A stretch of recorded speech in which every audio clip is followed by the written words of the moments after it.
cœur de la ville, les Jacobins se prêtent merveilleusement à la parade. La parade qui précède le spectacle. Parade discrète d'ailleurs, presque silencieuse.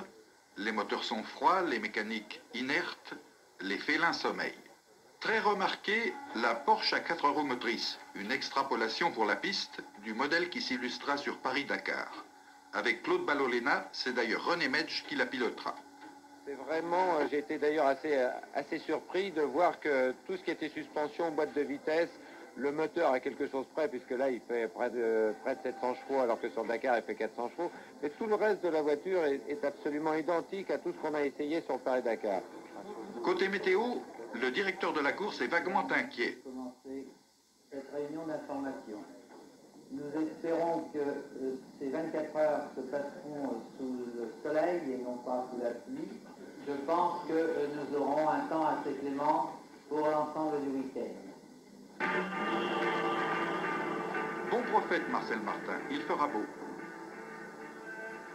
Parmi les concurrents, un nouveau Nissan, le 4e constructeur mondial, 2 voitures en groupe 1. Avec Mazda et Toyota, les Japonais ont compris l'intérêt vital des épreuves d'endurance. De retour, Mercedes, avec Henri Pescarolo comme pilote de choc, Yves Saint-Laurent comme support, et Peter Sauber pour la préparation technique, du solide.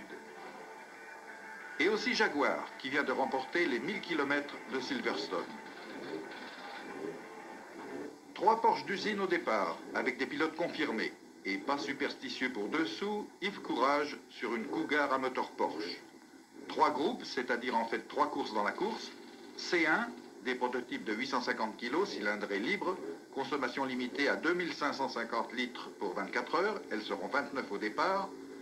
C2, poids minimum 700 kg, 1650 litres pour la durée de l'épreuve, elles sont 16 qualifiées. Et puis quelques IMSA, GTP ou GTX, en tout 50 voitures. Un plus très apprécié, le parc réservé aux concurrents a été considérablement agrandi.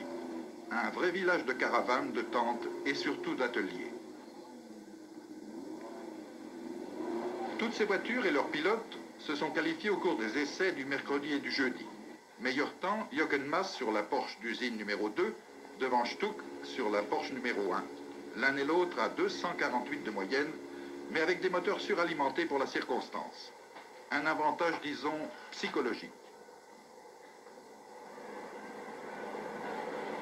La foule est très internationale, comme les pilotes, comme les voitures. Les voitures dont chacun peut se procurer la réplique très fidèle, réduite aux dimensions d'une vitrine. Un peu belge, associé à Michael Krankenberg, un pilote allemand.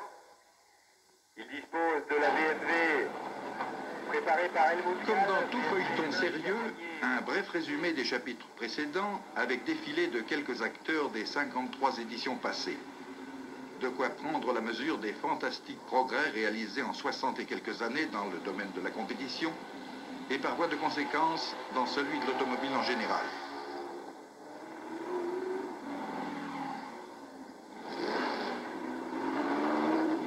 À côté de la TRO, on trouve une autre regard à fixer de 1952. On a toujours l'impression qu'elles se sont trompées de plage ou qu'elles ont confondu Le Mans et Deauville. Mais sans elles, au départ, Le Mans ne serait plus Le Mans. Côté télévision, un gros effort de la 5 qui a notamment équipé cette rondeau d'une caméra de direct.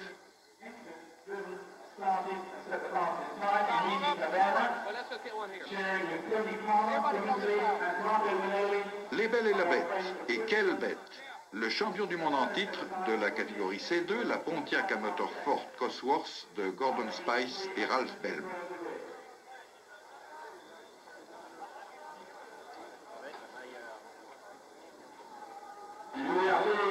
Trois Jaguars au départ, mais aussi 3 rondeaux, la 45, la 47 et la 102. Jeannot nous a quittés, mais son œuvre lui survit. Trop bas le cabriolet 205, alors pour que le public les voit bien, c'est sur un plateau qu'on lui sert les équipages. Les jeux sont faits. La question du jour, les 2 Kouros Mercedes et les 3 Jaguars sont-elles capables de mettre fin au règne des Porsche? c'est l'enjeu 86 des 24 heures. Qui a piloté pour Ferrari et qui pour la 19e fois de sa carrière participe au 24 heures du Mans. De l'autre suite, Walter Brun sur la Porsche. Pour sacrifier au rite, il manque encore un objet essentiel, le drapeau. Il arrive. Avec un fumigène accroché à la bosse. Et juste là où il était prévu qu'il arrive. Et Marco Zolli sur la ligne numéro 4. Dans quelques secondes, départ pour le tour de lancement, 2 par 2 derrière la voiture du directeur de la course. La pole position étant occupée par la Porsche d'usine numéro 2 de Jochen Mass, qui enlève donc le trophée Jean Rondeau, attribué au pilote le plus rapide aux essais. Mais au volant de la 2, c'est Bob Volek, l'autre pilote qui prend le départ, aux côtés de Stuck sur la 1.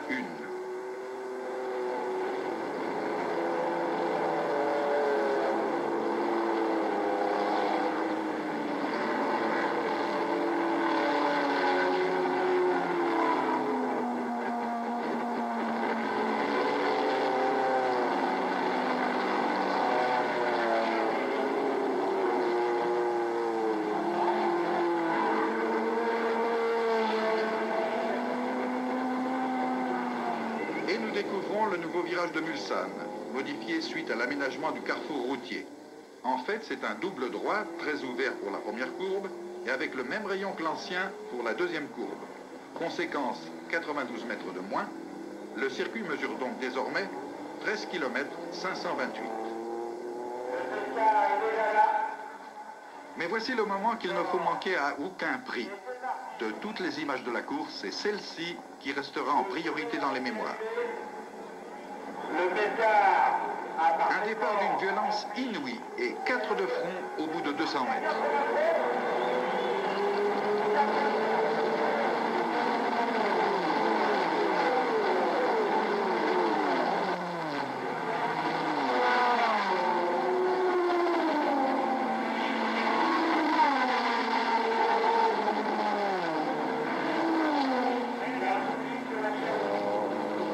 Un paquet de 6 à Mulsanne, la Porsche de Ludwig en tête.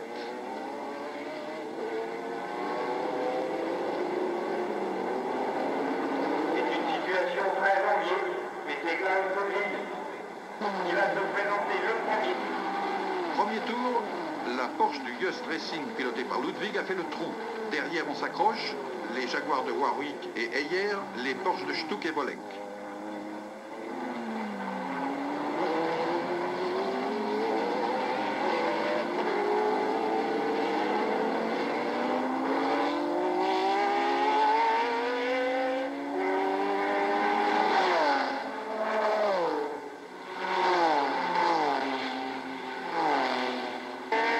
Et déjà un arrêt au stand de la Cougar de Rapanel Courage et de Cadenet, portière arrachée.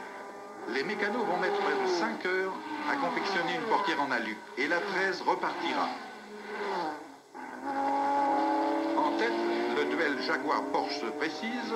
En revanche, et dès la première heure, les Kouros Mercedes vont connaître une série noire qui va les mettre hors concours pour la victoire. Ce sera d'abord Pescarolo qui va s'arrêter à Mulsanne, fuite au radiateur d'huile de la 62, 1h25 de réparation sur place, plus 20 minutes au stand, terminé pour le podium.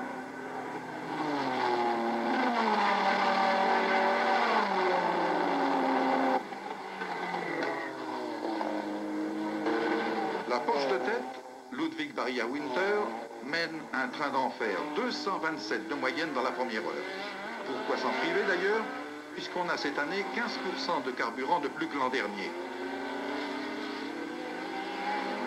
Le bonheur des uns, provisoirement du moins, et le malheur des autres, suite et bientôt fin, la deuxième Kouros Mercedes va entamer son chemin de croix. Il s'achèvera à 21h40, moteur cassé.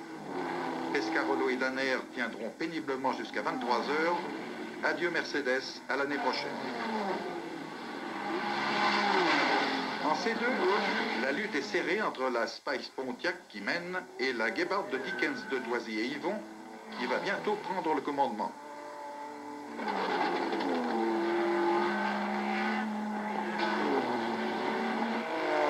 En tête, la bagarre continue entre la 7, Ludwig Barria Winter, et les deux Porsche d'usine, Mass Volek et Stuck Holbert, suivi des 3 Jaguars, les 6 voitures en moins de 2 tours. Mais Jaguar va perdre la 52 stupidement sur panne d'essence et Porsche sa 3e voiture d'usine. 2 Jaguars contre 2 Porsche officiels, le duel à armes égales en principe.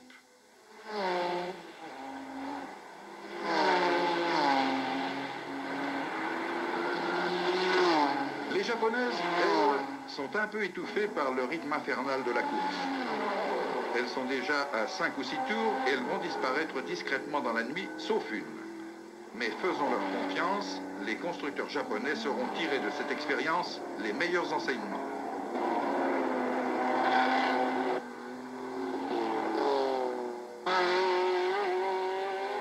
Au Théâtre Rouge, comme dans certains magasins parisiens, il se passe toujours quelque chose.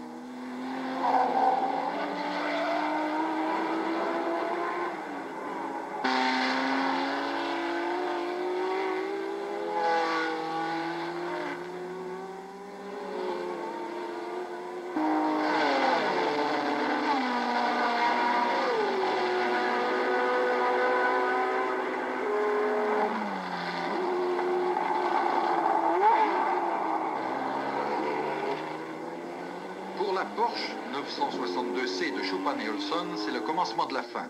Des 3 Porsche d'usine, elle était la seule équipée d'une boîte de vitesse semi-automatique. Dans 2 heures, la 3 aura définitivement disparu des classements.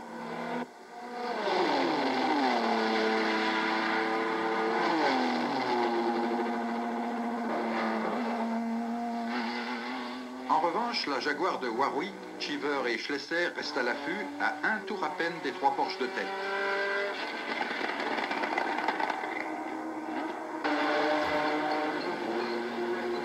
La famille Porsche, ce sont les frères ennemis.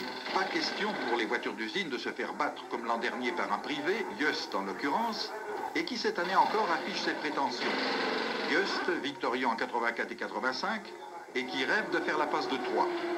Avec le même équipage que l'an dernier, la 956 paraît de taille à repousser les assauts des 2 machines d'usine.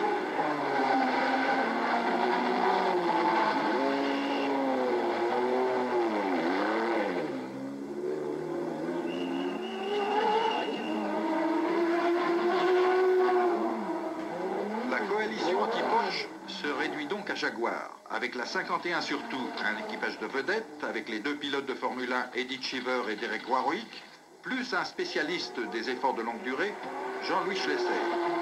Châssis monocoque et carrosserie en fibre de verre et Kevlar, très résistant et très léger, et un 12 cylindres en V de 6 litres qui développe 630 chevaux à 7000 tours.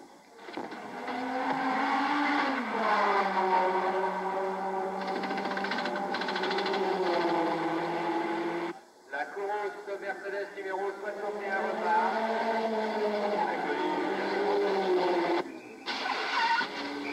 En 4 heures de course, elle n'a jamais été à plus de 2 tours de la voiture de tête.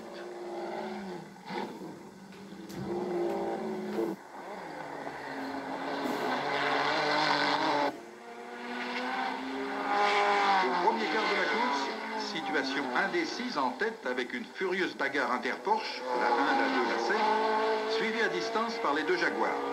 La moyenne en tête dépasse les 224 à l'heure.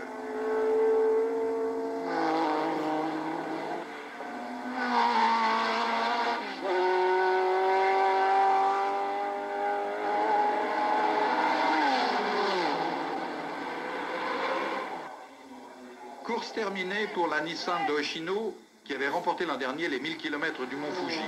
La boîte de vitesse perd son huile, mais Nissan a encore une voiture en piste, la 32.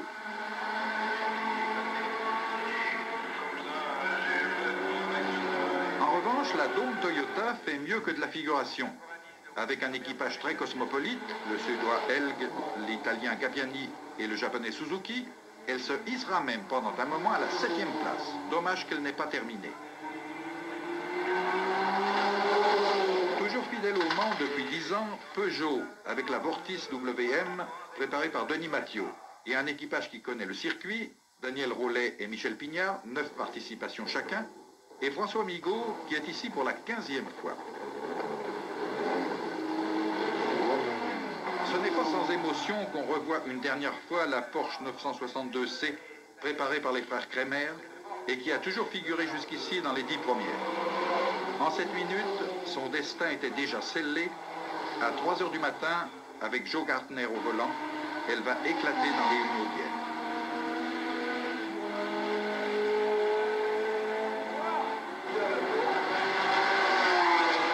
Bientôt minuit, situation inchangée en tête avec la 7, la 1 et la 2 aux avant-postes, classement très fluctuant d'ailleurs, tant la lutte est acharnée. Et la moyenne toujours fantastique, 222 pour les 2 premiers et 221 pour Volek et Maas. Au tiers de l'épreuve, il reste 35 voitures en lice et les écarts se creusent.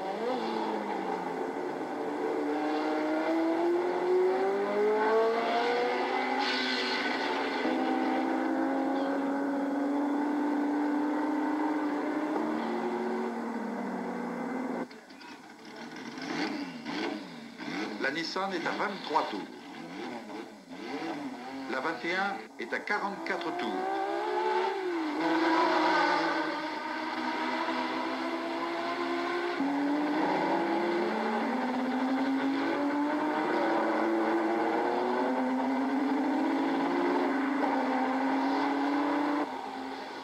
Les Porsche d'usine étaient 3 au départ, bientôt il n'en restera plus qu'une. La 2 va être éliminée stupidement elle aussi, sur une sortie de route et comble de l'ironie au virage Porsche.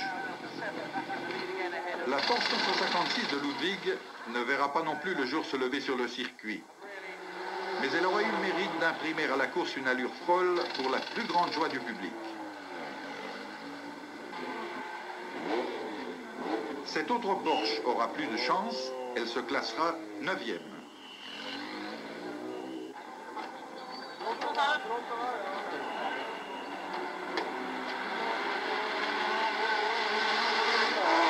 Porsche 956 toujours, équipage Lassig, Balabio et Wood, elle finira 5e.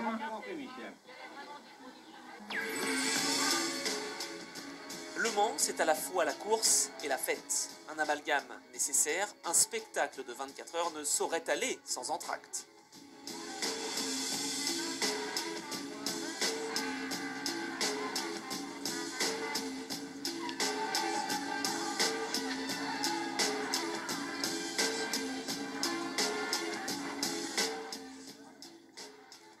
Mais pendant que la fête a lieu au village, sur la piste, un drame se produit. À 3h14 du matin, la Porsche 962C du team Kremer, pilotée par Joe Gartner, se désintègre littéralement dans la ligne droite des Hunaudières à la suite d'une rupture de suspension. À près de 250 km/h, le Viennois n'avait aucune chance de s'en sortir. Les Pescars sont entrés en piste pour freiner l'allure, le temps de remettre les rails en état.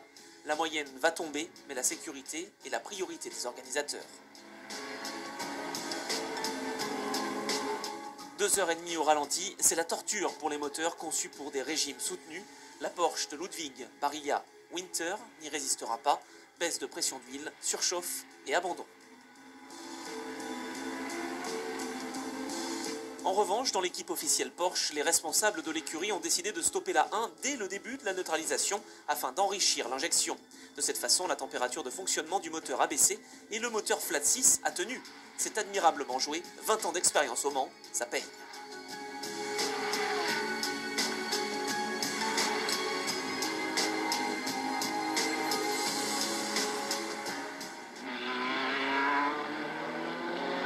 Aux 2 tiers de la course, Stuck, Bell et Holbert sont donc seuls en tête. La Jaguar de Warwick est 2e à 8 tours, talonnée par la Porsche de Larrory, Parija et Gouillet. En C2, c'est la Gebhardt de Harrower qui mène devant l'URD numéro 90 de Winter et Mercer. Il reste 26 voitures en piste. Pas de chance pour les Écossais qui furent un moment 12e à la distance et en tête des C2, ni pour la 4x4 de Ballolina et Medge, mais eux, ils repartiront.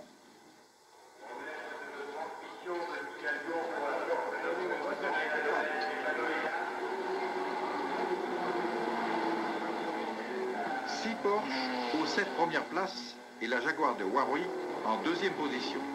La 51 a-t-elle une chance de vaincre ou à tout le moins de terminer? Hélas non. À 8h35, Jean-Louis Schlesser abandonne.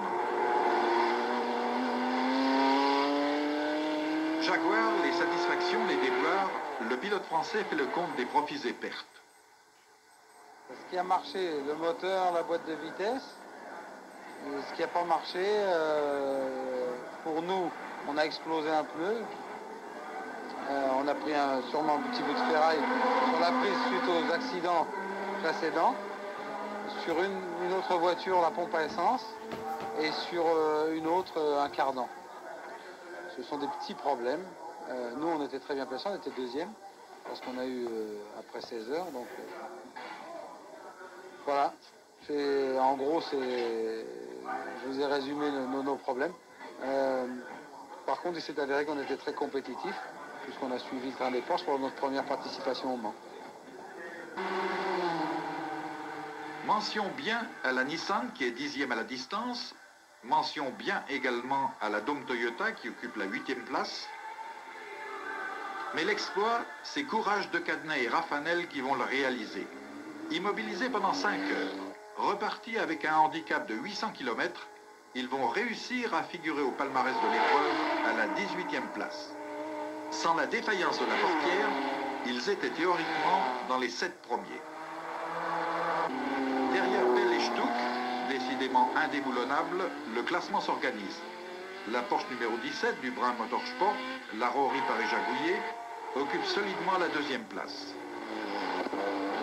La 33, 4e actuellement, équipage espagnol Vilota Vélez, a désormais un seul objectif, déloger la 8, la 2e Porsche Kremer de sa 3e place. Elle n'y parviendra pas. Ensemble ici, mais 14 tours les séparent. 14 tours, ça fait 190 km.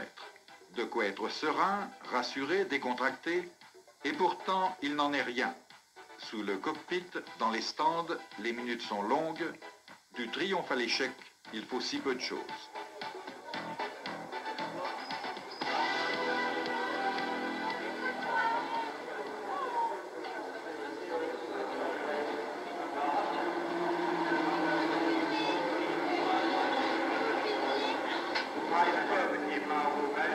Il y a encore 2 rondeaux sur 3. Elles finiront toutes les deux. Un bel hommage à leur concepteur. La Spice Pontiac aussi sera classée 19e et dernière, certes, mais sur 50 au départ, elles seront encore 31 derrière elle.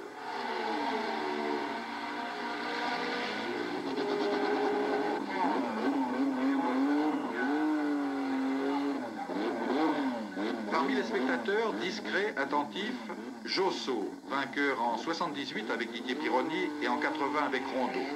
Littéralement soufflé, Jean-Pierre Josso. C'est formidable.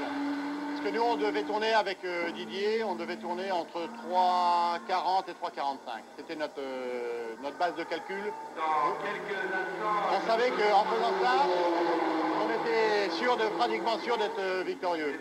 C'est ce qui s'est passé. Là, maintenant, pour être victorieux, il faut être entre 3,30 et 3,35. Eh oui, il aura fallu 8 ans pour gagner 10 secondes. Donc, la Porsche d'usine va remporter la 54e édition des 24 heures du Mans. En dépit d'une neutralisation de 2h30, elle aura couvert 4 972 km à 207 de moyenne. La deuxième voiture des frères Kremer, équipage Follmer Morton Miller, sera 3e à 13 tours. La 55 sera 10e, la 33 4e, rien que des Porsche, 9 aux 10 premières places.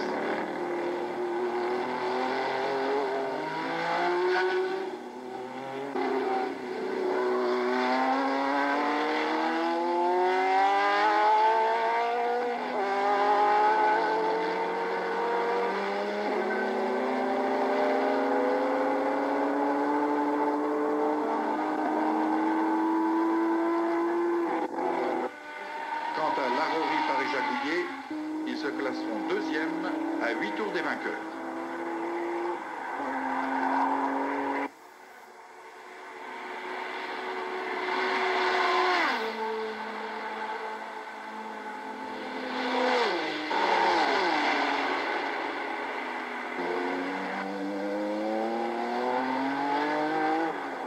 On l'avait un peu oublié, la Porsche à 4 roues motrices de Medj et Balolena. Elle est toujours là et elle amènera ses 1150 kg jusqu'à l'arrivée et à la 7e place. Très intéressante expérience, René Medge l'avait d'ailleurs souligné avant le départ. On n'a pas la prétention de gagner les 24 heures du Mans parce que c'est une groupe B qui est classée en IMSA parce que l'homologation n'est pas encore faite. Donc c'est une voiture qui, à la limite, pourrait rouler tous les jours sur la route. À 180 de moyenne, le patron de Paris-Dakar et son complice Claude Ballolena, pour sa 21e participation au Mans, vont même devancer la première C2.